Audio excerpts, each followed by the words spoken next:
Hey guys, it's McKinnon and welcome to my e-video. So through this e-video, I'm just going to explain a little bit more in depth about the process of in vitro fertilization and just give you a look at what a normal week of being a research assistant looks like for me. I work at the new animal science lab at Rollins, which is right beside the dairy on campus. Here's a few pictures of what the inside of the lab looks like just to give you guys a quick overview of it. You can also see these pictures in the gallery if you want to take a closer look. So this is the beginning of our IVF protocol. We will go and pick up the goat tracks from the processing center and we'll bring them back here to the lab. What you see here is just me sorting out goat tracks. We just have 2 this time. But then once I locate the ovary, I will start removing it from the tract, what you see here. And when I get them all, I will put them in an antibiotic solution just to get rid of all that bacteria. But we'll zoom in real quick so you can get a good look at what the ovary actually looks like. Very small compared to the rest of the tract. So once we have the ovaries removed from the tract and once they've sat in the antibiotic solution for a little while, we begin to aspirate the follicles. So if you look closely, you can see all these little dark spots on the ovary. Those are called follicles, and the follicles contain the female egg, or what we really call in the lab an oocyte. During this process of aspiration, we're inserting this needle, and this needle sucks up all the follicular fluid in that dark spot and will hopefully suck up the oocyte along with it.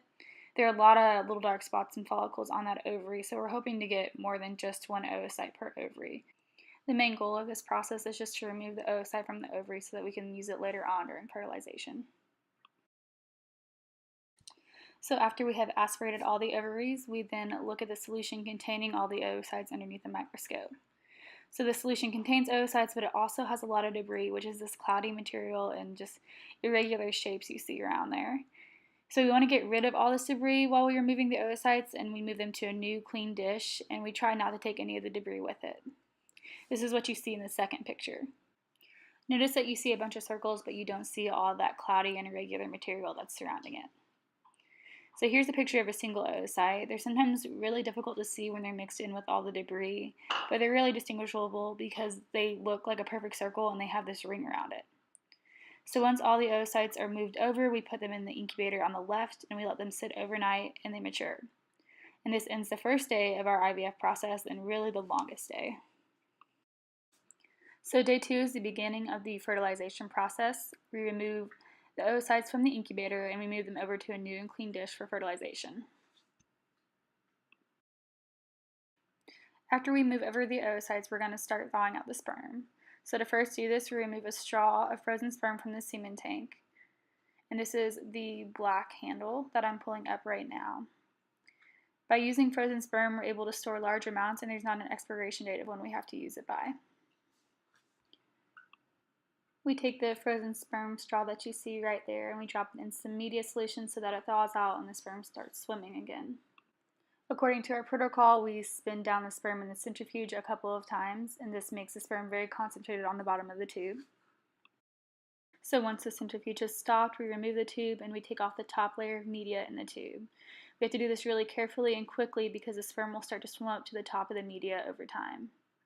And once the top layer is removed, we place the tube of sperm in the warming block to sit for a while we do some math calculations, which I think is the worst part of research.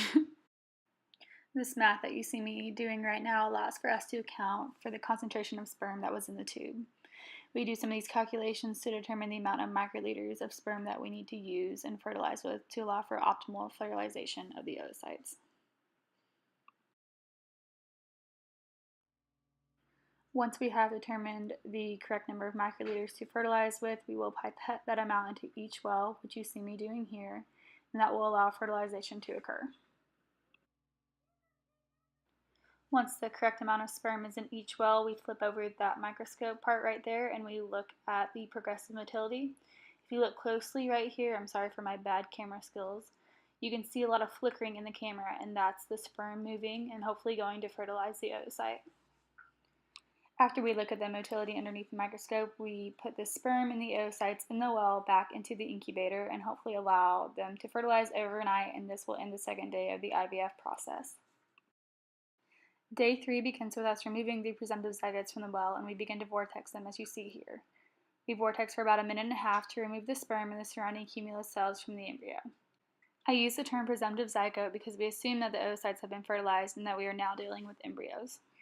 After vortexing, we remove the embryos through a series of drops, which you see me doing here. By moving them through a series of drops, we are removing the debris that comes along with the embryos and we result with a new, clean embryo.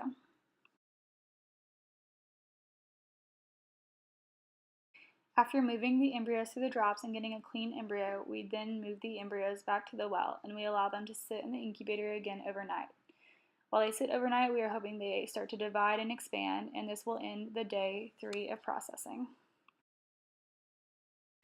Day 4 and the following days of in vitro fertilization consist of us checking on the embryos periodically to see if division has occurred. Looking at this picture of embryos, you can see that there are some with division and there are some without division. The ones with division mean that fertilization has effectively taken place within the embryo. This concludes my e-video about in vitro fertilization. I hope this has helped you gain a better understanding of the process. If you're interested in learning more about IVF and the results of our projects, please stop by and see our presentations at the annual Student Symposium at Berry. You can also contact me directly on my e-portfolio. A special thank you to Dr. Bresnahan and Robert Stills for their amazing camera skills and help for making this video.